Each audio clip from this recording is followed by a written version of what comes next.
This afternoon I'm in Branston to follow another story right here for Burton TV News.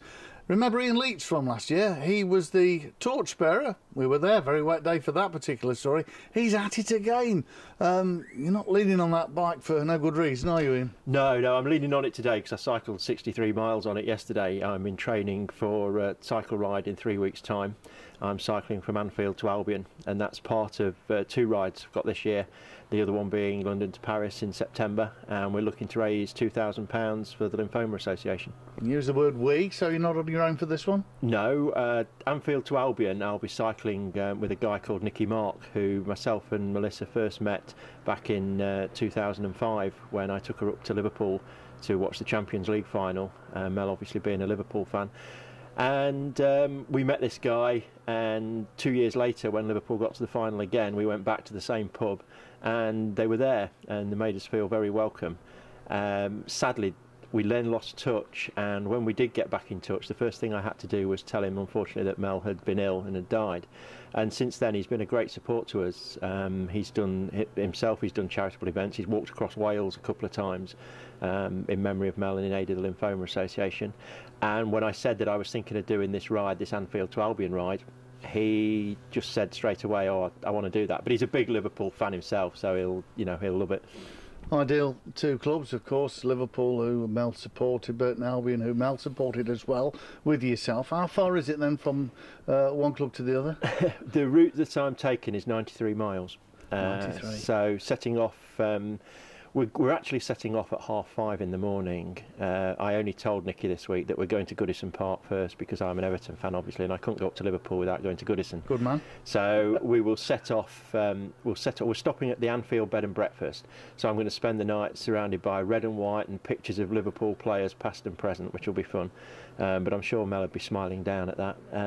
But we set off at 5:30 in the morning. We go up to Goodison, then back to Anfield, and then we've got Melissa's wristband, a Hillsborough Justice for the 96 wristband, and we're leaving that at the Hillsborough Memorial because although she was only 2 years old when that happened, as soon as she became interested in football, she wanted to know all about Hillsborough, and she followed it and she bought the wristband and that sort of thing. So we think it's nice and fitting that we've still got that wristband, and we're going to leave it at the memorial.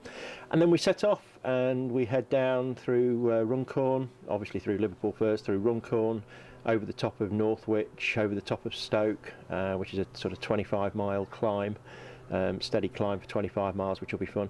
And then at this point in Stoke, just the Burton side of Stoke, daughter Becky's meeting us, and she's going to cycle the last 25 miles with us. And the aim is to get to the Pirelli Stadium for half-time. Oh, sounds a decent route. I'm visualising you in the outside lane on the M6. No, it's all country. It's all sort of country lanes and minor roads. I've plotted a very careful route, which I will check again a couple of times before we do it. But no, we stay away from main roads. A couple of times you have to touch sort of busier roads. I wouldn't call them main roads, but busier roads. But on the whole, it's a quiet route, and that's what you want. And for this fundraising leg, shall we call it? Yeah. What do you think realistically you can actually achieve total-wise? I don't know really. I mean, we've done okay so far with stuff we've already done. We had a murder mystery night where some friends who run these murder mysteries very kindly donated their time, and we raised a lot. We raised a fair bit of money for that.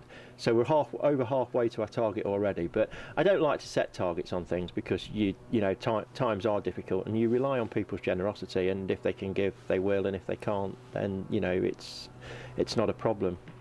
People ought to give generously as well, just to see Ian in this gear. I mean, just flip your jacket open. And so I tell you, it's all the rage with these cyclists now.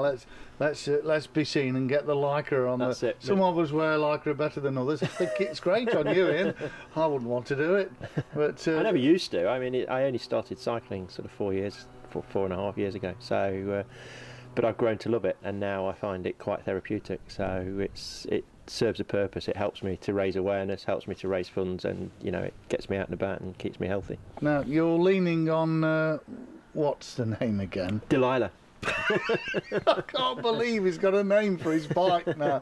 Dare I ask how the bike got named? Yeah, well, the first time I did London to Paris, it wasn't actually on this bike. It was on a bike that my brother-in-law has. It's sort of almost becoming a family heirloom. It's being passed down. But we were going down into a French town, and I'd got some music on, and Delilah came on, and I just started singing, and before I knew it, about half a dozen of my fellow cyclists had all started singing Delilah as well. So, we cycled into this town singing Delilah, 6 people from across the channel. And I always said to myself, the next bike I have is going to be called Delilah. So this is Delilah, and we go not everywhere together, but she's also known as the two-wheel pony. So... Ian, it's just a bike, mate. No, it's more than a bike. It's more when you spend 6 hours, 8 hours at a time sitting on it. It's more than a bike, believe me. Well, it shows I know nothing about cycling. We just lift your hand off that saddle for a minute. How can that be comfortable for 93 miles? Do you know what? That is the most comfortable saddle I've ever had. There's hardly any saddle there, I was measured for it. You can actually be I measured. I don't think we need to go there. No, I'll tell you what they do. You sit down on a gel pad. You go to the cycle shop. You sit down on a gel pad, and they sit up, and you've obviously got your imprint on there, and they slide this imprint of your backside. Yeah, absolutely. They slide this card into it, and it comes up in colours on each side, and they match the colours, and they say, right, well, your pressure points are there and there, so you need size such and such, and it is the most comfortable saddle I've ever had. So I would recommend to any cyclist, if you haven't done, get measured for your seat, because it really does make a difference. Yeah. Well, I hope it's comfortable. I'm sure it will be, and we'll look forward to seeing you down at Burton Albion. Again, all sorts of things will go through your head, but for all the right reasons this time. Yeah, it's going to be very emotional. It's going to be emotional, obviously on the day being at Liverpool. But it's a ride that I've always wanted to do because, as I say, Mel, was a massive Liverpool fan, and we both followed Burton Albion up and down the country, and both clubs dear to her heart. And to be fair, I'm not a bitter blue. I don't hate Liverpool.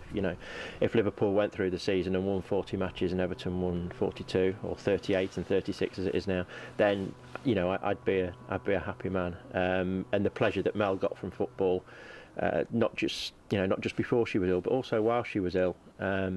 People don't realise sometimes that they see it as just a game, and it can mean a hell of a lot more to people. It really helped Mel through the final weeks of her life and through her illness. And I was actually fortunate enough, as strange things happened, to be in Liverpool last year, and I met Jamie Carragher. Mel would have been so jealous, and it would have been untrue. But I walked into this bar, which actually he part owns, but not thinking for 1 minute he'd be there, but he was there. And I got a chance to say, to have a chat to him, to tell him about Mel, and also to say that, to thank him almost, because, as I say, you don't realise that, these things, they do make a great difference. So March the 23rd, I hope the weather's like it is today. I'll settle for that. Okay. Well, what we'll do, we'll try and get you to, we'll put some numbers up on the screen, and how you can actually... donate, I suppose, is the best way. Just tell me all the information as best you can off the top of your head. Yeah, certainly. If anybody wants to make a donation, if they go to www.madformel.co.uk, and that's MAD4MEL. Failing that, type Ian Leech into Google, and the website will come up. And then on the website, there's a page that says "Sponsor Me," and you go to that, and it takes you to my Just Giving page.